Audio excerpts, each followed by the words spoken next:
दोस्तों आज की वीडियो एक ऐसे शख्स के बारे में है जो एक मशहूर टिकटॉकर था और दुनिया की हर आसाइश इसको मिल चुकी थी। दौलत, शोहरत, पैसा, फेम, सब कुछ इसके पास मौजूद था।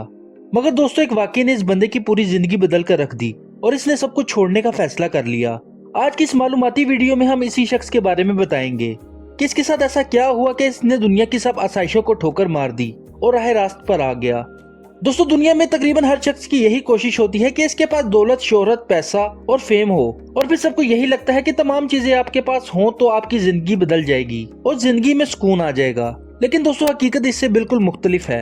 असल हकीकत इन लोगों को पता होती है जिनके पास सब कुछ होता है। इनको पता होता है कि दौलत, शोहरत, गाड़ियां होने के बावजूद इनकी जिंदगी में सुकून की कमी होती है। आइए दोस्तों बात करते हैं एक ऐसे ही लड़के की जो कि एक फेमस टिकटॉकर था। लाखों में इसके फॉलोअर्स थे और मिलियन ऑफ व्यूज इसकी वीडियोस पर आते थे। और जैसे तमाम टिकटॉकर्स मुख्तलिफ सॉन्ग्स पर वीडियोस बनाते हैं वैसे ही ये भी बनाया करता था। पर अचानक इसने सब कुछ डिलीट कर दिया और एक पोस्ट लगाई कि जिन लोगों के पास मेरी वीडियोस और फोटोज हैं वो सब डिलीट कर दें। दोस्तों इस लड़के का नाम हसन आबिद है जो कि एक मशहूर टिकटॉकर था और इसके बहुत से फैंस हैं। हुआ कुछ यूं कि कुछ दिनों पहले हसन आबिद ने इंस्टाग्राम पर एक पोस्ट लगाई जिसको सुनकर आपके रोंगटे खड़े हो जाएंगे। हसन आबिद ने बताया कि मेरा एक दोस्त था कि जिसकी एक कार एक्सीडेंट में मौत हो गई थी। इसने बताया कि ये लड़का बहुत ही बाइखलाक और अच्छा इंसान था जिसकी गवाही आसपास के लोग भी देते हैं। हसन आबिद ने बताया कि मेरे दोस्त की वफात के बाद मुझे अजीब ख्वाब आने लग पड़े जिसमें मैंने अपने दोस्त को बहुत ही खौफनाक हालत में देखा जहां पर इसको बहुत ही सख्त किस्म के अजाब से गुजरना पड़ रहा था।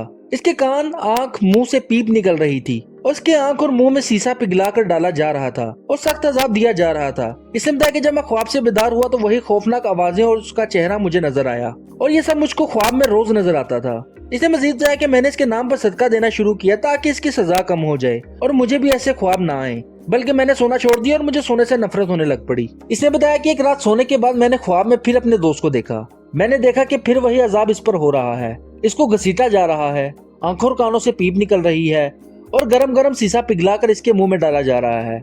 हसन आबिद ने बताया कि मैंने उस दिन डर कर और खौफजदा होकर इससे पूछा कि ऐसा कौन सा अमल है जिसकी वजह से तुम अजाब में मुब्तला हो, तुम तो अपने माँ बाप के फरमा बरदार थे। तो इसके दोस्त ने नहायत दर्द और कर्ब से बताया कि जब से मैं फोत हुआ हूँ एक दिन भी अजाब में कमी नहीं हुई, हर रोज मुझ पर अजाब नाजिल होता है।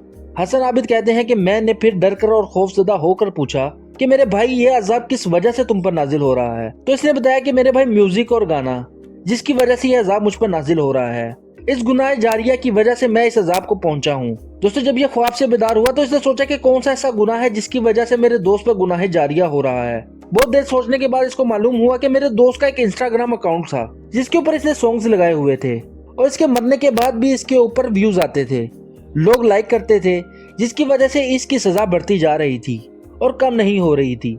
हसन आबिद ने बताया कि मुझे इसके इंस्टाग्राम का पासवर्ड नहीं मालूम था। मैंने कोशिश करके एक हैकर ढूंढा और उसको अपने साथ होने वाला सारा वाकया बताया। इस हैकर ने मेरी मदद की और इंस्टाग्राम अकाउंट से सब वीडियोस और फोटोज डिलीट कर दी और इस अकाउंट को खत्म कर दिया। दोस्तों इस सब वाकये का हसन आबिद की जिंदगी पर इतना गहरा असर हुआ क्योंकि वो ये सब आवाजें नहीं बुला सकते थे और न ही जो अजाब इनके दोस्त पर हो रहा था इसको फरामोश कर सकते थे। लिहाजा उन्होंने फैसला किया कि वो अपने तमाम अकाउंट्स और वीडियोस को डिलीट कर देंगे और उन्होंने मजीद अपने फॉलोअर्स से दरख्वास्त की कि मेरी वीडियोस को डिलीट कर दिया जाए। दोस्तों हमें भी अल्लाह से दुआ करनी चाहिए कि जिस तरह हसन आबिद को हदायत मिली इसी तरह वो हमें भी हदायत की तौफीक अता फरमाए और बुरे कामों से बचाए। दोस्तों इस वाकये के मुतालिक आपकी क्या राय है हमें कमेंट बॉक्स में लाजमी बताएं। अपना बहुत ज़्यादा ख्याल रखें। खुदा हाफिज।